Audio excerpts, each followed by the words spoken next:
नमस्कार, अमन study point पर आप लोगों का हार्दिक स्वागत है।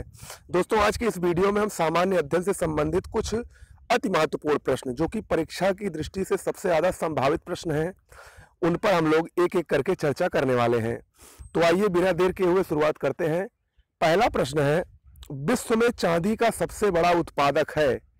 विश्व में चांदी का सबसे बड़ा उत्पादक देश मैक्सिको है। ऑप्शन डी सही होगा। वर्तमान में मैक्सिको चांदी के उत्पादन के मामले में पूरे विश्व में सबसे अग्रणी है।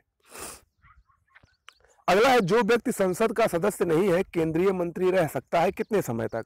देखिए, संविधान के अनुच्छेद 75(5) के अनुसार कोई भी व्यक्ति अगर केंद्रीय मंत्री के पद पर है और वह संसद का सदस्य नहीं है तो वो अधिकतम 6 माह तक इस पद पर रह सकता है। अगर उसको 6 माह से अधिक समय तक भी इस पद पर यानी केंद्रीय मंत्री के पद पर रहना है तो उसको 6 माह के अंदर अंदर संसद के किसी भी सदन की सदस्यता ग्रहण करनी पड़ती है।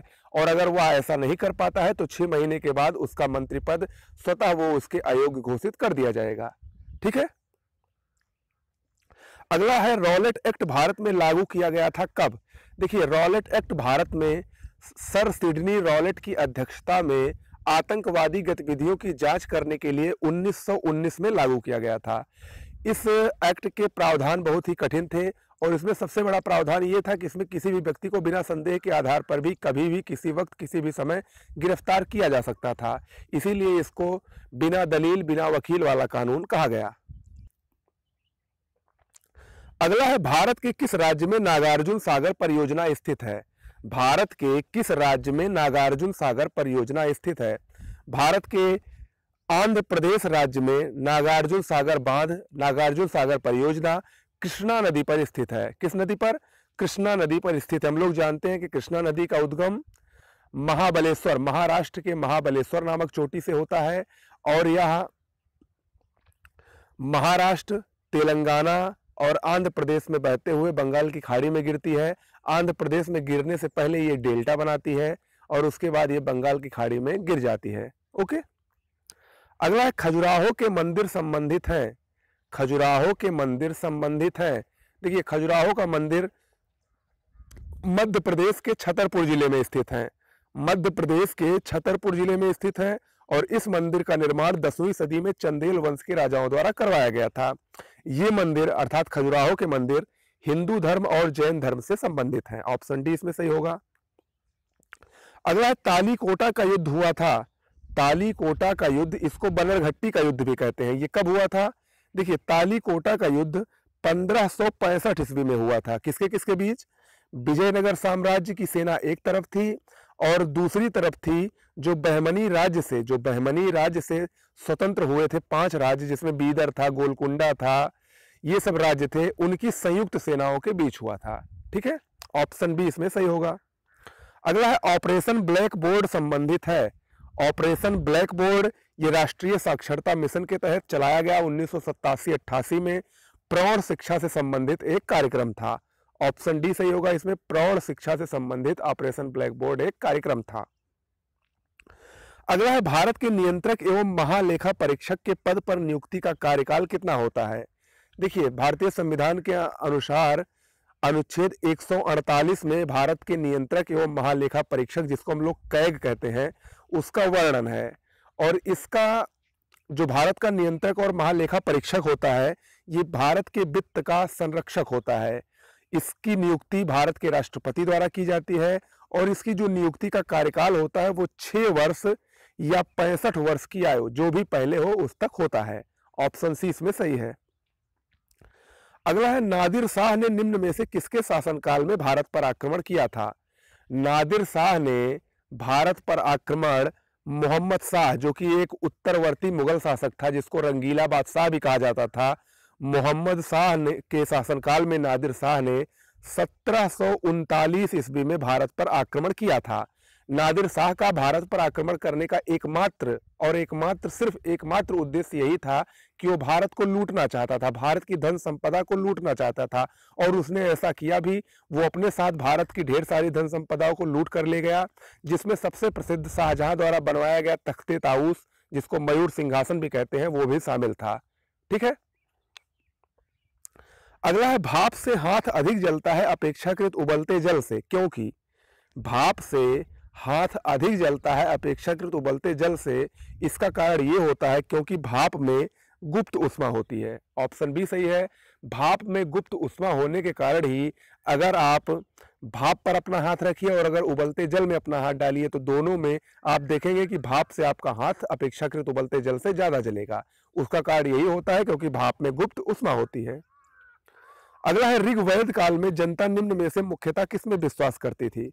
देखिए ऋग्वैदिक काल जो होता था इसके लोगों का, ऋग्वैदिक काल के लोगों का ये मानना था कि जिस प्रकार से हम लोग खाते पीते हैं, यानी जिस प्रकार से नर नारी खाते पीते हैं, उसी प्रकार देवी देवता भी खाते पीते हैं। इसीलिए उनको खिलाने के लिए, उनको प्रसन्न करने के लिए ऋग्वैदिक काल में बलि एवं कर्म कांड की महत्व ज्यादा था। बलि एवं कर्म कांड की महत्ता थी उस समय। ऑप्शन डी इसमें सही होगा। अगला है उल्फा उग्रवादी संगठन किस राज्य से संबंधित है। उल्फा एक उग्रवादी संगठन है। ये मुख्यतः असम से संबंधित है और ये मुख्यतः असम इसका केंद्र है। ऑप्शन डी सही है। अगला फ्यूज में प्रयुक्त होने वाली तार की विशेषता होती है। फ्यूज में प्रयुक्त होने वाले तार, देखिए फ्यूज की हम लोग जानते हैं कि हर घर में, जिस घर में विद्युत परिपथ लगा होता है उसमें एक फ्यूज जरूर लगा होता है। उसकी ये विशेषता होती है कि उसका प्रतिरोध उच्च होता है और गलनांक निम्न होता है। अब देखिए फ्यूज का कार्य क्या क्या होता है। फ्यूज हमको पूरे विद्युत परिपथ में, अगर मान लीजिए वोल्टेज हाई हो गया तो फ्यूज जो है उसका निम्न गलनांक होने के कारण उसका तार वहां से कट जाता है और इससे पूरे विद्युत की जो सप्लाई है वो अचानक बंद हो जाती है और हमारा पूरा विद्युत परिपथ सुरक्षित बना रहता है। यही फ्यूज का मेन कार्य है। अगला है सफेद रक्त कण का मुख्य कार्य है। सफेद रक्त कण जिसको हम लोग WBC कहते हैं, व्हाइट ब्लड कॉर्पसल्स कहते हैं, इसका मुख्य कार्य होता है शरीर की रोग प्रतिरोधक क्षमता धारण करना और शरीर में रोग प्रतिरोधक क्षमता को बढ़ाना। ये WBC का मुख्य कार्य होता है। अगला हाइड्रोफाइट किसे कहते हैं। देखिए हाइड्रोफाइट को हिंदी में जलोदभिद भी कहते हैं। यानी साफ हो गया कि यह एक जलीय पौधा होता है हाइड्रोफाइट। ऑप्शन बी सही होगा। हाइड्रोफाइट अत्यधिक आर्द्रता में यानी अत्यधिक नमी में उगने वाले एक जलीय पौधे होते हैं। अगला सड़क पर चलने की अपेक्षा बर्फ पर चलना कठिन है, क्योंकि सड़क पर चलने की अपेक्षा बर्फ पर चलना इसलिए कठिन होता है क्योंकि बर्फ में सड़क की अपेक्षा घर्षण कम होता है। बर्फ में सड़क की अपेक्षा घर्षण कम होने के कारण ही सड़क पर चलने की अपेक्षा बर्फ पर चलना कठिन होता है। अगला है चट्टानों को काटकर महाबलीपुरम का मंदिर किसके द्वारा बनवाया गया। देखिए महाबलीपुरम का मंदिर तमिलनाडु में स्थित है। तमिलनाडु में स्थित है और इसका निर्माण पल्लव वंश के प्रसिद्ध शासक नरसिंह देव बर्मन द्वारा करवाया गया था। ध्यान रखिएगा, ऑप्शन ए इसमें सही होगा। पल्लव वंश के शासक नरसिंह देव बर्मन द्वारा महाबलीपुरम मंदिर का निर्माण करवाया गया था। अगला है निम्नलिखित में से कौन भारतीय दर्शन की आरंभिक विचारधारा है। हम लोग जानते हैं कि भारत में 6 प्रकार के दर्शनों का संकलन हुआ, षट दर्शन, और इन दर्शनों का जो अंतिम रूप से संकलन हुआ वो गुप्त काल में हुआ। इन दर्शनों में 6 दर्शनों में सबसे आरंभिक या सबसे प्राचीन जो विचारधारा या सबसे प्राचीनतम दर्शन है वो है सांख्य दर्शन। ऑप्शन ए सही होगा, सांख्य दर्शन। इसके प्रणेता या इसके प्रतिपादक कौन है? कपिल मुनि। अगला है भारतीय संविधान में राज्य के नीति निर्देशक तत्व ग्रहण किए गए हैं। भारतीय संविधान में राज्य के नीति निर्देशक तत्व भारत में कल्याणकारी राज्य होने का एहसास दिलाते हैं या भारत को कल्याणकारी राज्य होने का महत्व बताते हैं।